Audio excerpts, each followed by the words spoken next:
வணக்கம் நண்பா. ஆப்ரிலியால RS457 அப்படின்னு சொல்லிட்டு ஒரு வண்டியும், அடுத்து டியூனோ 457 அப்படின்னு சொல்லிட்டு ரெண்டு வண்டி இருக்கு. இந்த வண்டிகள் எல்லாமே ரீசெண்டா இன்ஜினோட ரிலையபிலிட்டியில ப்ராப்ளம் அப்படின்னு சொல்லிட்டு நிறைய சர்வீஸ்க்கு வந்திருக்கு. கஸ்டமர்ஸும் நிறைய கம்ப்ளைண்ட் வந்து ரைஸ் பண்ணிட்டே இருந்தாங்க. இதை தொடர்ந்து ஆப்ரிலியா பாத்தீங்க அப்படின்னா என்ன ஆக்ஷன் எடுத்துட்டாங்க அப்படின்னு கேட்டீங்கன்னா, வாரண்டியை வந்து எக்ஸ்டெண்ட் பண்ணியிருக்காங்க அப்படிங்கிறத சொல்லணும். ஃபர்ஸ்ட் வந்து பாத்தீங்க அப்படின்னா 3 years 36,000 அப்படின்னு சொல்லிட்டு வச்சிருந்தாங்க கிலோமீட்டர். இப்போ என்ன பண்ணியிருக்காங்க, 4 year 48,000 கிலோமீட்டர் வரைக்கும் நீங்கள் வாரண்டி வந்து எக்ஸ்டெண்ட் பண்ணிக்கலாம் அப்படிங்கிற மாதிரி சொல்லியிருக்காங்க.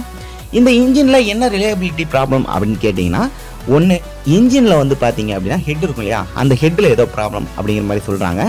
அடுத்தது அப்படி இல்லைன்னா அதில் உள்ள கேமுக்கு ஒரு செயின் வந்து கொடுத்துருப்பாங்க, அதில் ஒரு டென்ஷனர் இருக்கும், அது இல்லைனா ப்ராப்ளமாக இருக்கும் அப்படிங்கிற மாதிரி ஆப்ரிலா சைட்லன்னு சொல்லியிருக்காங்க. சரி, இது எதனால் வரலாம் அப்படின்னு பார்க்கும்போது அவங்க ஒரு 2 ஃபேக்டர்ஸ் வந்து சொல்கிறாங்க.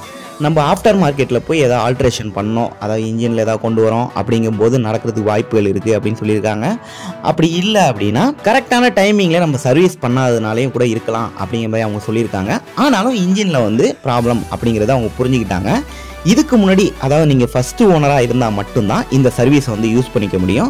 ஆனாலும் இப்போ என்ன பண்ணியிருக்காங்க அப்படின்னு கேட்டிங்கன்னா, அந்த ஃபஸ்ட்டு ஓனர் மட்டும் இல்லாமல் செகண்ட் ஓனராக நீங்கள் இருந்தீங்களா கூட சர்வீஸ் பண்ணிக்க முடியும். ஆனால் அதுக்கு சில டேர்ம்ஸ் அண்ட் கண்டிஷன் இருக்குது அப்படிங்கிற மாதிரி சொல்லியிருக்காங்க ஆப்ரிலா சைட்லேருந்து. எதுக்காக இந்த எக்ஸ்டெண்டட் வாரண்டி கொடுக்குறாங்க அப்படின்னு நீங்கள் ஒரு கேள்வி கேட்கும்போது, ஒருவேளை நம்ம இந்த வண்டி வாங்குறோம்னு வச்சிங்களேன், நமக்கு ஒரு பயம் இருக்கும் இல்லையா, நமக்கும் இந்த மாதிரி வந்துடும், போ வர ஆரம்பிச்சிட்டுனா என்ன பண்ணுறது அப்படின்னு நினச்சிங்க அப்படின்னா, ஒரு வருஷம் நமக்கு கூடுதலாக கிடைக்குது அப்படிங்கும்போது வாங்கிறதுக்கு வாய்ப்பு இருக்குது அப்படிங்கிற மாதிரி ஆப்ரிலா சைட்லேருந்து யோசிச்சிருக்காங்க.